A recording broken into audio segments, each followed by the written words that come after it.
I've had this problem. Big problem. I really need it. Elite Barbarian Deck Coach. And I kept searching and searching. There are so many choices. It's really hard to find one that has all the things on my list. But I finally did it. Yes, yes, yes. Thank you. If you were looking for one as well, look no further. Here's a really good one. Just use mine. Use mine. I'm very satisfied. Definitely recommend. Problem gone. thank you.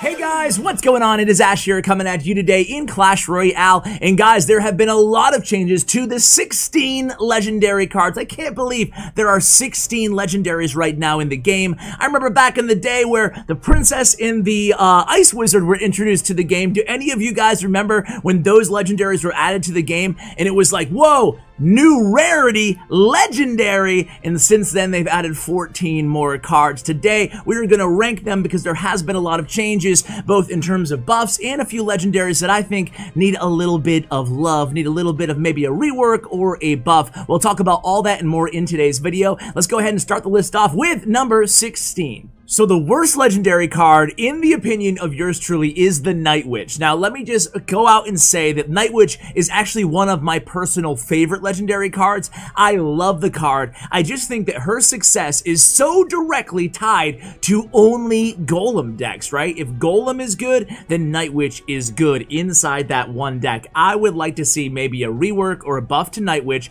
that makes her viable in different decks, not just heavy beatdown. I think that she's too one-dimensional, and let me just go ahead and say it, guys. Every legendary card is viable. Every single one. So this is not an indictment on Night Witch, but I do think that she needs a little bit more love than the other legendary cards. That's why she comes in number 16. Coming in at number 15 is the Lava Hound. I think the Lava Hound is, of course, a great win condition. It is really one of the only air archetypes in the game. I guess Balloon Cycle being the other one. But Lava Hound is a very important archetype, but I think it's struggling right now. Just ask Bochum, who will tell you, be the first to tell you that Lava Hound is really at the worst spot that it's ever been in the game. That's not to say that you can't have success with Lava Hound, or Lava Hound without the balloon right now is actually better than Lava Loon in a lot of players' minds, but compared to the rest of the legendary cards, I do think that Lava Hound needs a small buff to push it back up into meta viability in the game. That's why the Lava Hound comes in at number 15. Moving on to 14, we have the newest card in the game, the Ram Rider. Now, Ram Rider is a really cool card. Personally, I was a big fan of kind of the innovation that they added to the game with the introduction of the Ram Rider. I like the snare effect, but it's a little bit too long. But Ash, you ranked it like at the bottom of the list. Why is it too long? Why do you want a lesser snare? I think that it needs maybe a 1-second snare instead of a 2-second snare effect, because the snare effect can just kind of be, I don't know, a little bit annoying and more than powerful. And then I want to see a stat increase on the HP and the damage a little bit on the Ram Rider. So it's a little bit of a give and a take, but I think it will make the card more viable. It's not a bad card. Again, none of these legendary cards are bad. I just think the Ram Rider needs a little bit of a tweak, a little bit of a rework to really make it, meta. Number 13 on the legendary list is going to be the Inferno Dragon. How the mighty have fallen. I previously ranked Inferno Dragon in the top 5. Maybe not my last legendary ranking, but the one before that, earlier in 2018, excuse me. What year are we in right now? Inferno Dragon really took a big hit when the Electro Dragon entered into the arena. Obviously a hard counter to the Inferno Dragon, and that adds to the list of counters to the Inferno Dragon. Obviously Zap, and now Snowball can reset the Inferno Dragon. Fireball can reset the Inferno Dragon. Zappies, E-Wiz, Zap, Lightning. I could go on and on and on here. It's not that Inferno Dragon is a bad card, and it fits very well into a lot of different decks. A lot of cycle decks use Inferno Dragon, such as the Rainbow Hog deck and the Pompeo Balloon deck, but that's not to say it's at the best space it's ever been in the game. That's why the Inferno Dragon comes in number 13 on our list.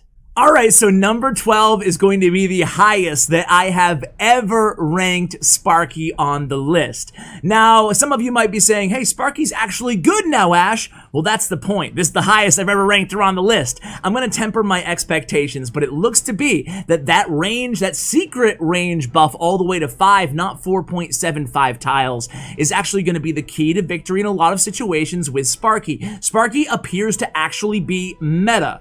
Again, or maybe for the first time. Either way, Sparky is actually a force to be reckoned with alongside the Giant or the Giant Goblin. In fact, I'll be sharing a lot of good Sparky decks this meta, so be sure to turn on your notifications and your bell to the channel. But yeah, I do think that Sparky is actually close to being meta for the first time, so I am ranking her pretty high on the list, but again, I don't want to overreact because as you guys know, the meta and the players have a tendency to adjust and to shift their play style in response to whatever's trending this week. So at the risk of overreacting, I will improve her in the rankings, but let's not get too carried away just yet. That's why I think 12 is a good spot for Sparky. Alright, so now we're getting into really tricky territory. Really, in my opinion, 4 to 11 on this list. I changed the order so many times. I did a deep dive into the stats, the use, the win rates of all these cards, and I just could not decide on a lot of these. So I'm actually going to pull my first surprise maybe of the video to a lot of you guys and rank the Ice Wizard at number 11. Now again, I think that it's still a top maybe 20 card in the game. That goes to show you the strength of all the other legendary cards in the game, and Ice Wizard is a great card for only 3 elixir. However, I think the days of Ice Wizard NATO Tombstone are a little bit behind us. Not to say that it's a successful OP combo, but a lot of the strength in the Ice Wiz was tied up in that 3-card combo, which has since kind of shifted the meta away from that. So I think that the Ice Wiz is a really good card, but because of the meta shift, I think that the other legendaries have just maybe a little bit of a hair more potential in terms of their strength inside the current meta.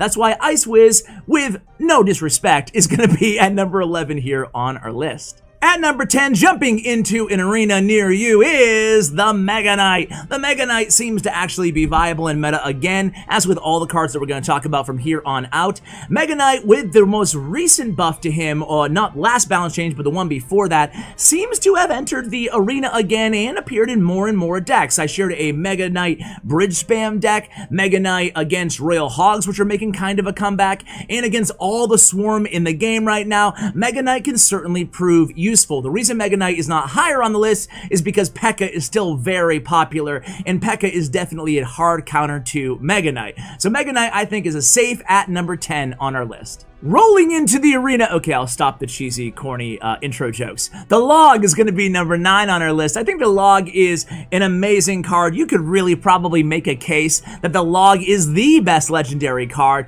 and I would love to hear if you guys agree with that in the comments below. But the problem with the Log is really 2 words, the Barbarian Barrel. Even with the minuscule nerf to the Barbarian Barrel, like what, the 0.15 second nerf to the spawn time of the Barbarian, is that even noticeable? I don't think the human eye can even detect a 0.15 second difference in the spawn rate of the Barbarian.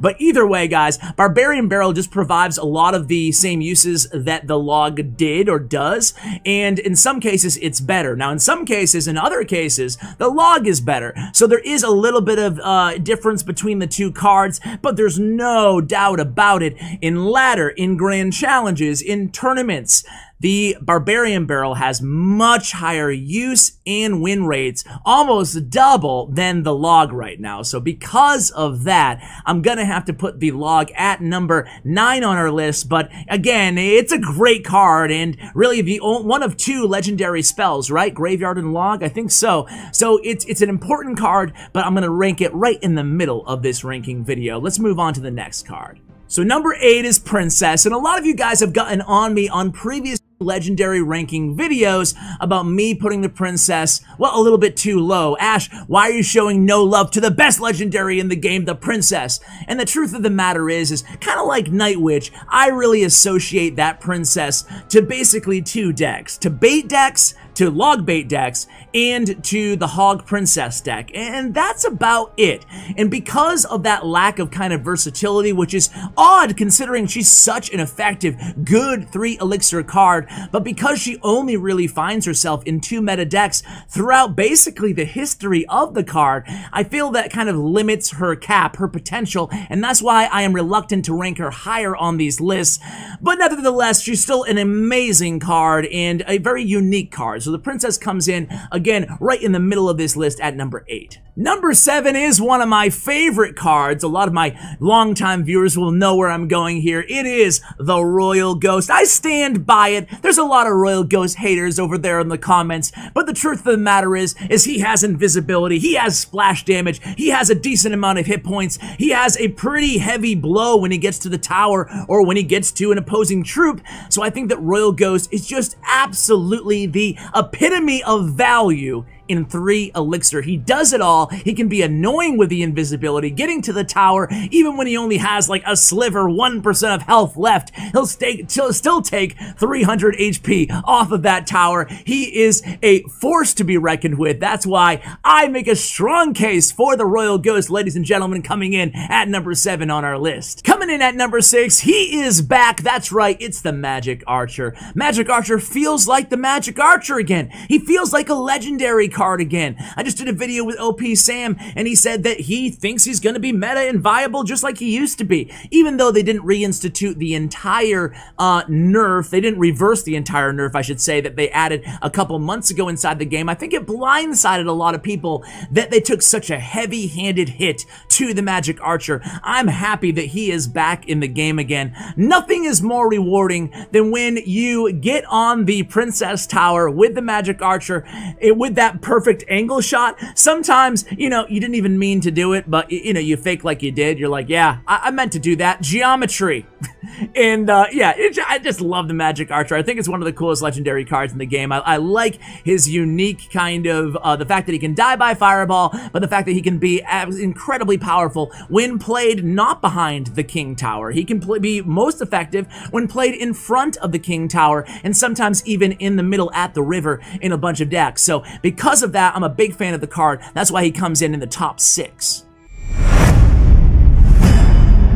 Moving into the top 5 of the list, guys. Coming in at number 5 is going to be the Lumberjack. Now, Lumberjack, you could probably make a case that he belongs in the top 1, 2, or 3 of this list. He's a very, very powerful card. That rage ability, and man, his swing speed, I'm sure we've all been there, right? Have you ever, like, seen a Lumberjack? Maybe he's at, like, 2/3 health coming down your lane, and you're like, yeah, no big deal. Just, like, let the tower finish him off. I can afford to take a little bit of damage. I'd rather keep my elixir. And then the dude's just, like, just chopping away at your tower. You look down, you were at 2,000 HP, and now you're at 400 because a Lumberjack swings incredibly fast and does a lot of damage. Not just that, but he's great on offense with these balloon freeze decks. He's great on defense, even against a graveyard. He's pretty good. You know, a little Easter egg to the next card in the list. And I think that Lumberjack is just meta right now in a bunch of different decks. He's a cool, original, and unique card, and that's why, and he's powerful, right? And that's why he comes in at number 5 on the list. Graveyard, here it comes, Graveyard!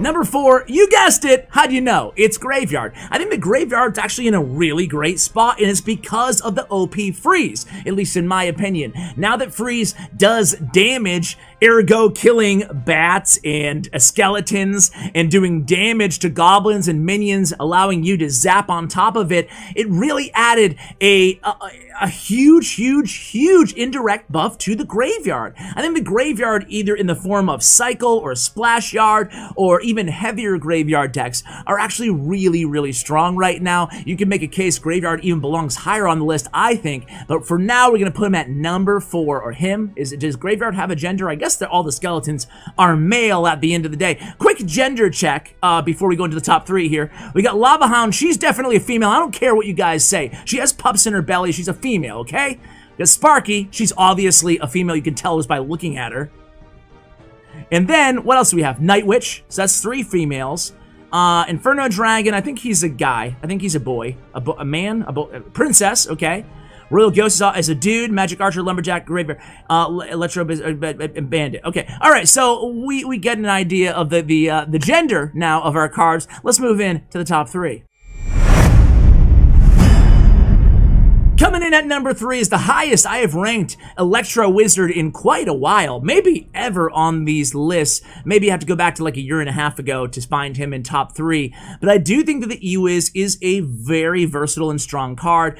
Kind of like, unlike the Night Witch and the Princess, E-Wiz actually does fit in a lot of different decks. He's a beautiful counter to a lot of annoying cards like Balloon and like Hog Rider, and he even does really, really well against tanks, just kind of stopping them and buying you time and stopping the charge of the Battle Ram, of the Prince, 2 cards that are everywhere right now in the meta. So because of all those reasons, I think it's safe to say that the E-Wiz is a very, very strong card and belongs in the top 3 of our list.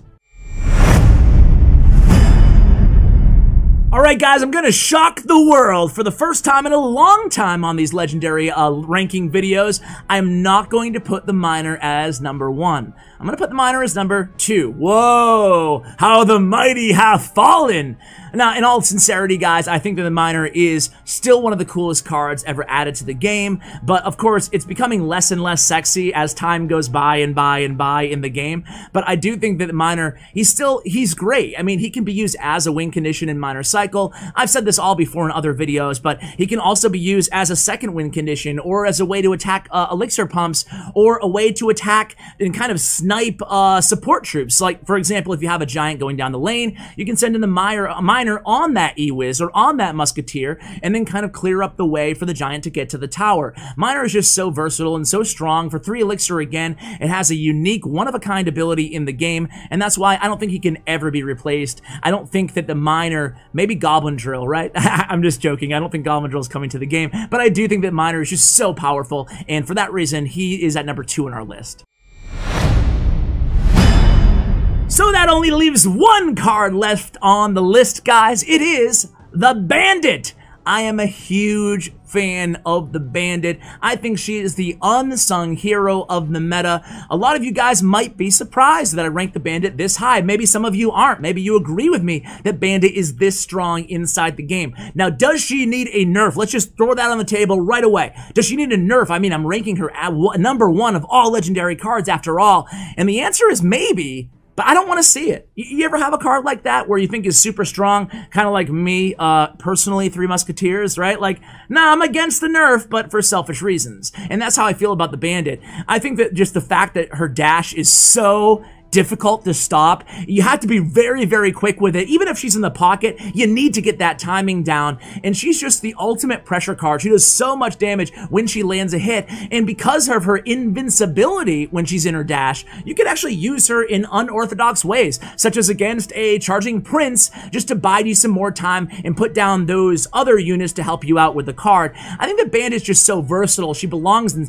she has a home, I should say, in so many different decks. You can even use her in a Golem deck, and a Bridge Spam deck, and a 3 Musketeer deck, and a Cycle deck. I feel like she is incredibly versatile and incredibly strong inside the game. Again, all for the low cost of 3 elixir. If you guys have not upgraded your Bandit or spent much time playing with your Bandit, I implore you to give a try. No time has been better to run Bandit in your deck. Even if you're running kind of a different deck, think about adding her in there. She's super strong. I don't think you'll regret it. So guys, do you agree or you disagree with my list? Let me know and follow me on social media. Clash_with_Ash on Instagram, and at CWA, it's that easy, on Twitter, and of course, Clash with Ash Official on Facebook, where I stream 6 days a week Clash tournaments in Clash Royale. So guys, thank you so much for watching till the end of the video. I really appreciate it. Can't wait to read your comments. I always read and respond to comments after the first hour of these uploads, so look forward to hearing from you guys down there. And with that, guys, that's going to do it for the video. Huge shout out to Bren Chong, my YouTube partner. Check out his information as well. He's doing giveaways now every day, I saw on Twitter for the last few days at least, so go ahead and get involved in that. And last but not least, thank you Stats Royale for providing the win and use rates of all the cards that I mentioned here today when I was kind of aggregating and collecting that information to make this list for you guys. So guys, thank you, and as always, take care, guys.